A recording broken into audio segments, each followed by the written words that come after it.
I'm a pilot. A passenger once screamed we were being followed by a cloud. We almost ignored him. What we saw next still haunts my flights. Hello everyone. Good morning or good evening, depending on where you are. I'm not sure where or how to begin. The event I'm about to describe happened not too long ago, perhaps a few months back, but every detail is still etched in my mind. I work as a pilot, and this job has exposed me to many things. A situation stranger than fiction. But what happened on this flight that was something else entirely? On a something that has made me think 1,000 times every time I take to the skis. I won't mention the airline's name, or in the flight number, or any details that could identify anyone involved with me. Not myself, not the captain I was with, not even the flight attendants. Privacy is important, and I don't want any trouble for anyone. Anyway, it was a routine night flight. I'm out from an airport in one Arab country to Cairo International. The weather was good, visibility excellent, no weather warnings, and everything was proceeding by the book. I was the co-pilot at the time, flying with an experienced captain, or a respectable and calm man. Let's call him Captain Arthur. The first hour and a half of the flight passed with utmost calm. Although we completed our procedures, reached our cruising altitude, the autopilot was engaged, and we were monitoring the instruments, hard chatting about mundane topics. The engine sound was steady like a gentle music one gets used to, or I knew the passengers were almost asleep or watching movies. A classic atmosphere for any long-haul night flight. Suddenly, it was when the cockpit intercom buzzed. It was one of the flight attendants. Her voice had a slight note of concern. Captain, we have a passenger causing a bit of a disturbance and refusing to stay in his seat. He's saying strange, Captain, incoherent things. Captain Arthur responded calmly, as was his nature. Strange things like what? Does he seem intoxicated? Again, or what's the situation?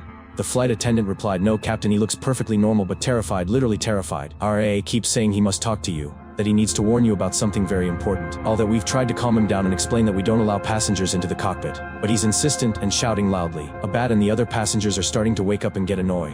I looked at Captain Arthur, and he looked at me. This wasn't the first time it caused a problem, but usually it was for trivial reasons, or someone was just afraid of flying. A fan, but the flight attendant's description of this man terrified and saying strange things, that was a bit unsettling.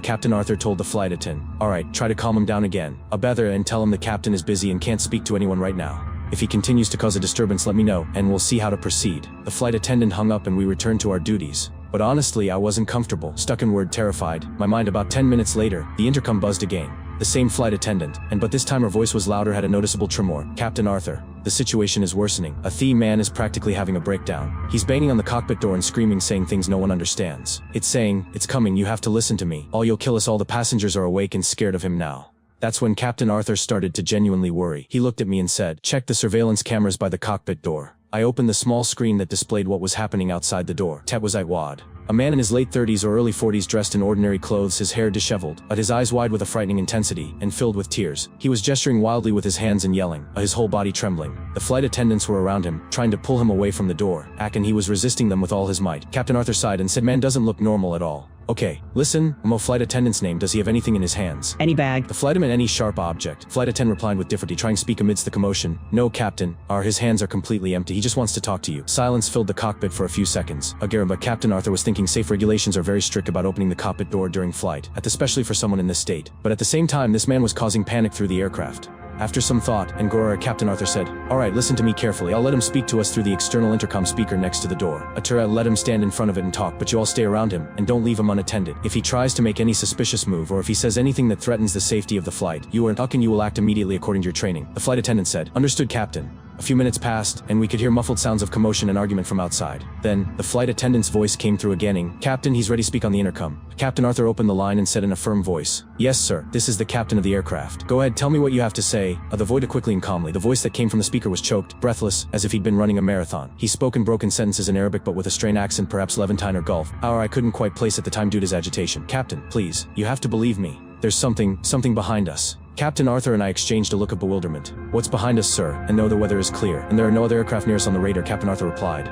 The man screamed into the speaker, not an aircraft, it's a cloud, a strange cloud, it's chasing us! I've been seeing it from the window since we took off. It's getting closer every minute. Cloud! We were at an altitude over 30,000 feet. Most clouds are far below us except for certain types of massive cumulonimbus clouds, and those show up on the weather radar from a distance and we avoid them. Our radar was clean as a whistle. Captain Arthur tried to calm him, sir. There are no clouds behind us or around us. We can see the instruments clearly, and the weather is perfectly clear. Perhaps you're just a bit anxious about flying. The man's voice became filled with a terrible despair. No, I swear to God I see it, and it's black in hue and shapeless. It's like it's watching us. Please look carefully. Look with your own eyes. If you'll kill us all if you keep disbelieving me. I started to feel a genuine sense of unease. The tone of his voice wasn't an act. Captain Arthur, this was Arthur, despite his skepticism, told the flight attendant. Have him describe its exact location relative to the aircraft. The man began to describe still shooting. Behind the tail. And gross, slightly to the left of the tail. It's huge. It's swallowing the stars behind it. It's getting bigger every moment. Captain Arthur looked at me and said quietly, take a look out the cockpit window. A dome made towards the left rear, but be discreet, make it obvious. The cockpit has small side windows. I got up slowly. I tried to crane my look as far back to the left as possible. The sky was clear, the stars shining brightly. There was no trace of any clouds. I sat back down. Nothing there, Captain. The sky is perfectly clear, I said. I tried to myself before reassuring him. Captain Arthur spoke to the man again. Sir, we've looked ourselves. There's nothing there. You need to calm down and have a glass of water. At the American, a flight attendant will help you. But the man burst into tears and screams. You can't see it. It's hiding from you. You have to get on it knows you're looking. You have to do something. You get away from it. Captain Arthur had clearly lost his patience. That's enough, he told the flight attendant. Try to get him back in his seat any way you can. If he refuses, notify users if you have notify airport security as soon as we arrive. We closed the intercom, and a heavy silence descended upon the cockpit. I still felt uneasy. Captain Arthur noticed and said, don't worry. It's just a panic attack. It happens sometimes. Safety of the other passengers is what matters. I tried to focus on the instruments. A cloud and what, but the man's words about the cloud that's chasing us kept ringing in my ears. About 15 minutes later, I was routinely scanning the navigation displays when I noticed something strange on the weather radar screen. A very small blip, and on the edge of the radar's range and roughly the same direction the man had described. It was appearing and disappearing. Oh look, I said to Captain Arthur. Captain, take a look at the weather radar. There's a very faint signal towards our 7 or 8 o'clock, meaning the rear left of the aircraft. Captain Arthur came closer to the screen and focused on it. The blip appeared again for a moment and vanished. He said, probably interference or clutter. These radars are very sensitive. If it were a real cloud, it would be much clearer than this. And it would remain stable. His were like it, but my heart was hype. I kept my eye on the radar every few minutes. If the blip was still appearing and disappearing, but I started to feel like getting closer. Very slowly, but closer. Under about 10 more minutes later, the blip became a bit clearer on the radar, still intermittent, but clearer. But didn't Captain Arthur notice it too? We didn't speak, but we looked at each other. A look of unspoken questions and suppressed anxiety. Could it be another aircraft not visible on the TSS traffic collision avoidance system for some reason? I asked. Trying to find a logical explanation, but let's contact air traffic control and ask. Captain Arthur said. We contacted the nearest traffic control center and asked if there was any unidentified air traffic in our vicinity, or especially behind us. To the left, response was a firm negative. The airspace around us was completely clear in the sector we were inquiring about.